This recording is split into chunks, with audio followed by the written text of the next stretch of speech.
Continuing now with the personal story, how to deal with a bad economy and handle poverty. As you may know, Republican presidential contender Herman Cain, a big self-reliance guy. And now some in the African-American community are going after him.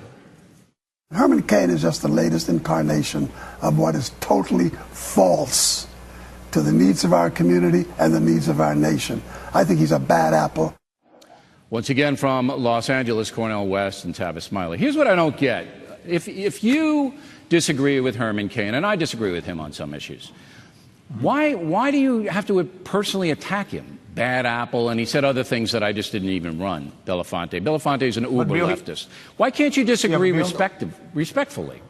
Bill, I totally agree with you, and I try to engage in respectful and civil dialogue. But let's be clear about this. Herman Cain struck the first blow. When you tell black folk that they're brainwashed, when you tell the poor, if you don't have a job and you're not rich, blame yourself.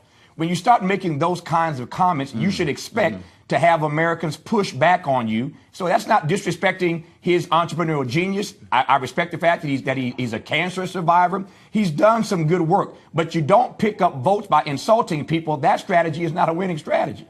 Okay, and I Brother agree Bill, with at you. the human level. Wait, Professor. Let me pose a question. Okay.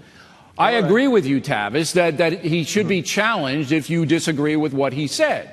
But Belafonte's not challenging him. He's denigrating him. He's trying to hurt him, Professor. And that's what we have to get away from. That was the subject of the Arizona speech by President Obama. Knock it off. If you want to debate like we are debating here, you two guys and me, all right, that's what the folks want to hear. They don't want to hear Belafonte cheap shot Herman Cain.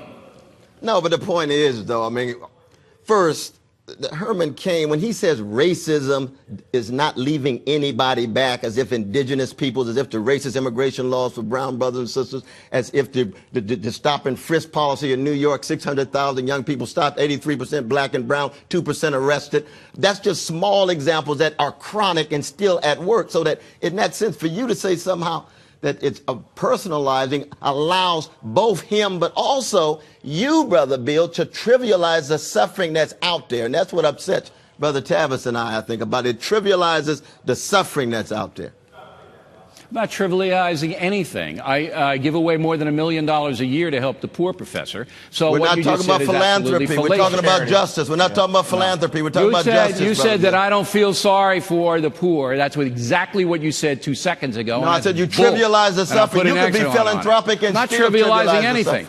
What I'm sticking up for here is the freedom. Do you believe that racism doesn't exist in America? Hold it.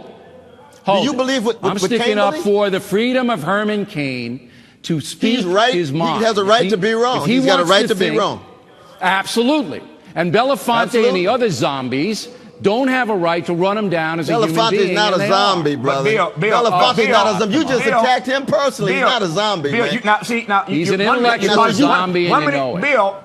Bill, one minute you're calling for civility. The next minute you're engaging in name calling. That's not fair, number one. It's not right. It's not just. I'm describing his mindset. But Bill, the second thing is this. I absolutely hear your point, and I told you earlier, I agree with you.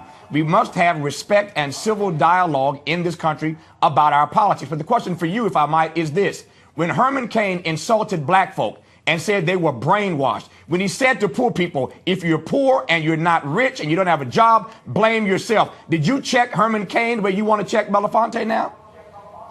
Hold it. I disagree with Herman Cain on a lot of things, but on this one, I'm giving him a pass, and here's why. On this issue, do you agree or disagree? Listen to me, and I'll give you the last word, Ttavis. I'm listening. He said a third of the African-American community is politically brainwashed because they vote Democratic every time.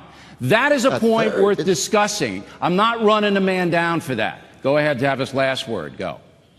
I get the last word, Dr. West. Go ahead. Well, one is he's not going to get a third, and one, black people are not brainwashed, anybody else not brainwashed. Even if you disagree with somebody, it's not a matter of being brainwashed, but you have to acknowledge that when you disrespected President Obama in the interview, that was a certain kind of personal attack too, and we didn't like that. How did I do that? I'm How critical did I of disrespect Obama. him?